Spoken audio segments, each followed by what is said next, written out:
Hello, my name is Hasina Akhter Huq. I'm the area director of BRAC Humanitarian Crisis Management Program, and I'm based here in Cox's Bazar. Today here we are talking about the protection issues in the Rohingya refugee camps in the context of COVID-19. When the lockdown has started back in third week of March this year, only 5 critical essential services were allowed to continue inside the camp, and protection is one of those programs. In a limited manner. So, as you all know, that the protection issue in the camp, Rohingya camp, basically the gender-based violence, the movement, restricted movement of the women and girls outside their homes. They basically come out either to seek medical support or to collect water. Or to take part in the NGO activities. Because of this lockdown due to COVID-19, mass gatherings are suspended. So all the child-friendly spaces and women-friendly spaces are not open now. And NGO staff, particularly for the protection, also are being reduced. So that has naturally an impact, a negative impact on the protection scenario inside the Rohingya camps. The gender-based violence, that's what we have been observing, is increased. The psychosocial support seeking also significantly increased. Girls and women are not coming to the medical health post to seek medical support for the regular diseases they might have, for example, sexual and reproductive health issues.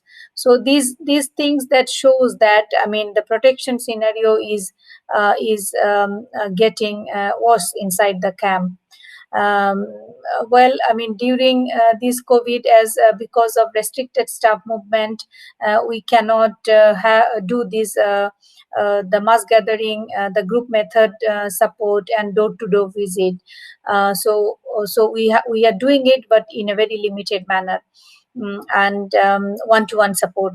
BRAC, I think we as an alternative way, we have started a digital support platform, tele counseling, called Pashe Achi.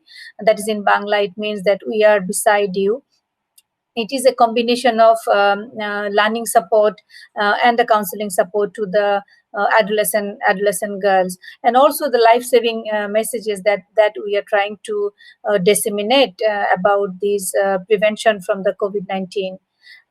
We also trying to use the majis and the imams, so that the women are not out of the reach of these very important life-saving messages, because nobody should be left behind.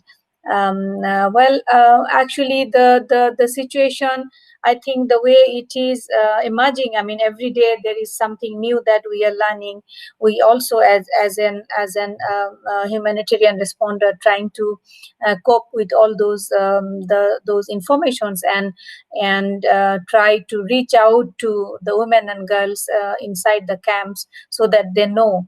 At the same time, we also trying to support them, help them as much as possible during these COVID-19 situations, so they are not totally left out to get any protection support, any psychosocial support. Well, legal support is not being possible right now, but we are continuing the counseling through the digital platform.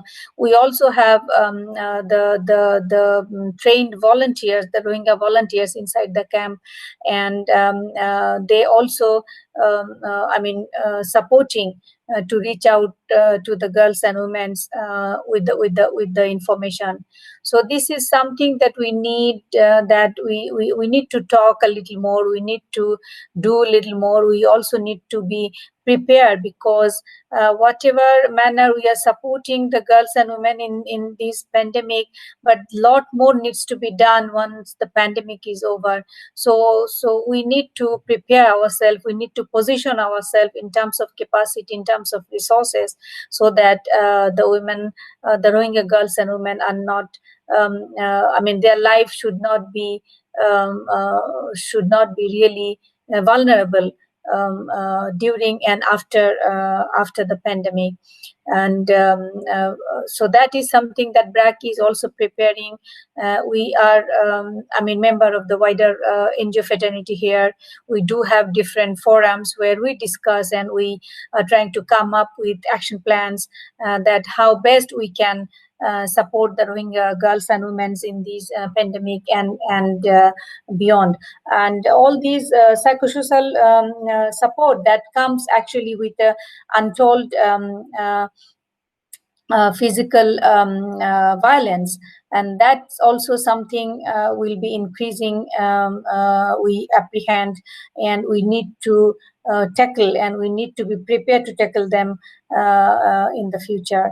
So altogether, that is something we need to talk, we need to discuss. We don't know the answers of all the hows and who can do, but all together I believe that we should be putting our heads together so that we are better prepared to support the Rohingya girls and women in the coming days once the pandemic is over.